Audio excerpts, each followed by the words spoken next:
We have all but wrapped up the hype. 2 weeks leading into Super Bowl 49, and it's felt like 2 decades with the amount of controversy surrounding the Patriots and everything else leading into an all-time type of matchup against the Seahawks. And with that, as kickoff looms closer, let's discuss 3 key areas that the Patriots really must conquer on a way to winning their 4th Super Bowl title since 2001. You notice this is not Kurkjian. This is Adam Kurkjian, who is filling in for Karen, who was on the injury report late in the week. She will be good to go by game time. Number 1, Tom Brady and the offense really have to be able to dictate the matchups. I mean, the Seahawks defense is historically good. Number 1 in passing, or in total yards and total points allowed. Sorry, it's been a long couple weeks. I'm exhausted. Number 1 in total points and total yards allowed. Only 4 defenses have ever done that in back-to-back years. So, I mean, they're great, and they're great for a reason, but they're not that complicated. Tom Brady could have finished up his prep work midway through the first week getting into this game. The Patriots can really, again, dictate those matchups. If you stack the left side of the field, get everybody away from Richard Sherman, Sherman won't follow them. So the Patriots can have a way to really get the ball to who they want when they want to be able to do it. And one of the things that the Seahawks talked about this week was struggling with tempo, and that being one of the main things that the Patriots could give them problems with. So that could be another way that they could dictate the matchups. Absolutely. The Patriots can dink and dunk their way down the field. They're going to go to the left. I mean, on Lane and Maxwell, both of those guys, Lane especially in the slot, will give them about 6 to 8 yards of room to work.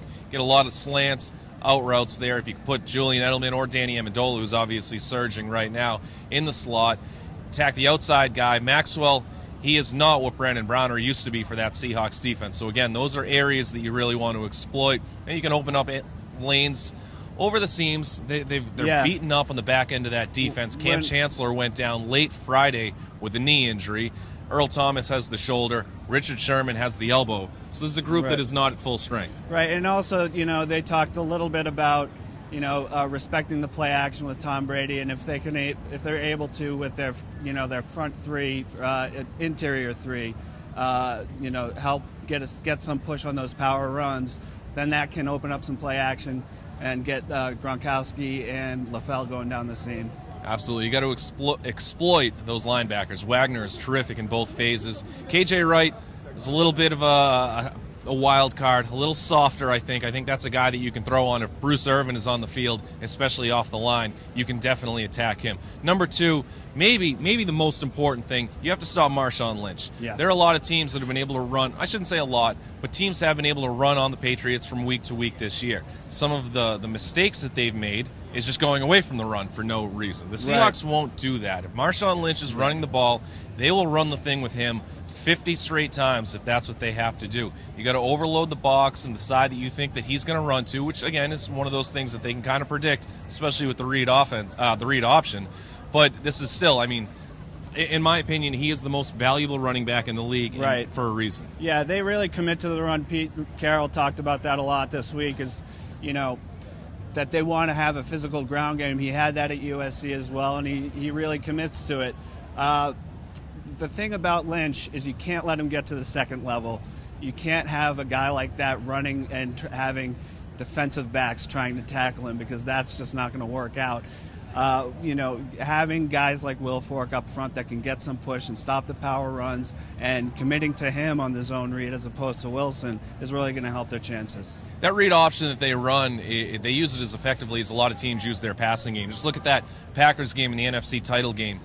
The Seahawks took over the ball with about 3 minutes and 54 seconds to go, now 19-7. They ran 11 plays in their final 2 drives, 2 touchdown drives. 6 of those 11 plays were read option plays. I mean, they were just ripping them off. They didn't have to throw. They didn't panic. They will run the ball from the start all the way to the finish. So it's not like if you just – and actually the Packers did a pretty good job shutting down the run in the first half. The Seahawks didn't give up. You got to do this for 60 minutes and put more pressure on Russell Wilson. Well, and that's the thing is they'll find ways, if they keep crashing down on Lynch, to have Wilson take the pressure off sometimes. So you have to sort of account for him, but you do have to, with the defensive end, crash down, make Lynch your first priority, and that's what they have to do to at least try to slow him down. But again, the Seahawks will be consistent with it. They're as confident with that as they are with their passing game, if not more so. Number 3 is more of an intangible than an X and O sort of tactic. The Seahawks are physical. They're going to try to beat the crap out of you. That's what they do. That's what they've been doing for years. The Patriots know that.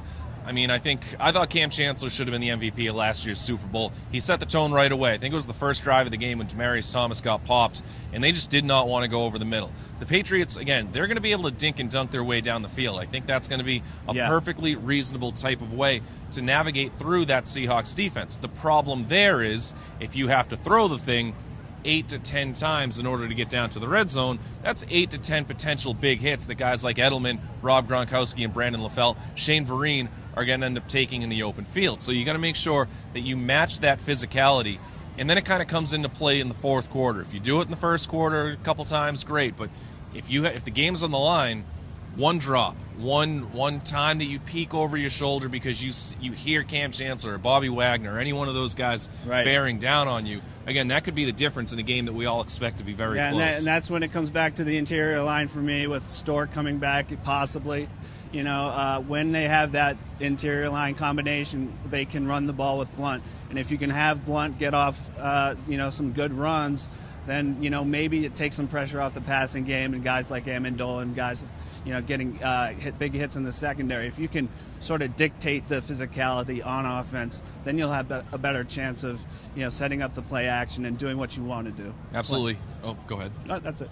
Defensive players don't like getting hit either. So you mentioned Stork. He's a physical guy, a mauler.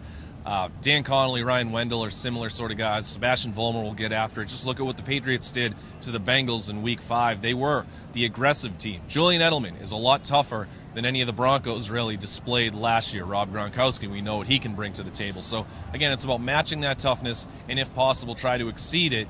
And you got to keep getting up. You got to keep looking the ball all the way in when Brady's throwing it to you. And if you can make those little plays over and over, I mean, again, this is about which team is going to play better for 60 minutes. It's not like you can't really pick your spots and hope to win the Super Bowl in a matchup between the last dynasty in the NFL and the last team to win the Super Bowl and trying to become the next dynasty. Right, in the and NFL. when it comes to matching that physicality, a lot of it, that plays into emotion. And the last time we saw, the Patriots come under this much pressure and media scrutiny was the Kansas City game, when everybody was doubting them and thinking Brady was going to, be out on a succession plan for, Garoppolo. And there was this huge, on to Cincinnati stuff. And there was that, rally us against the world mentality. And they came out firing. That was probably their most emotionally charged game of the year. So I don't think they're going to, not come out playing physical, even though, the Seahawks may have the reputation of being a more physical team. They're not going to come out flat. They're going to come out firing, and that's, I guess, a positive thing if you're a Patriots fan. This is not going to be something where they just come out, pity-patting around and, just, rolling over for the Seahawks. I don't think that's going to happen. It's the most physical Patriots team I've covered. I've been around the team since 2009. And again, the mood I got, I was told all week at the hotel, this team is pissed off. They're going to fight. It's going to be a great one. They're going to punch the Seahawks back. They're equipped to be able to do it. That's why everybody's excited about this game. We'll see how the Patriots are able to handle these 3 keys to a potential Super Bowl 49 victory.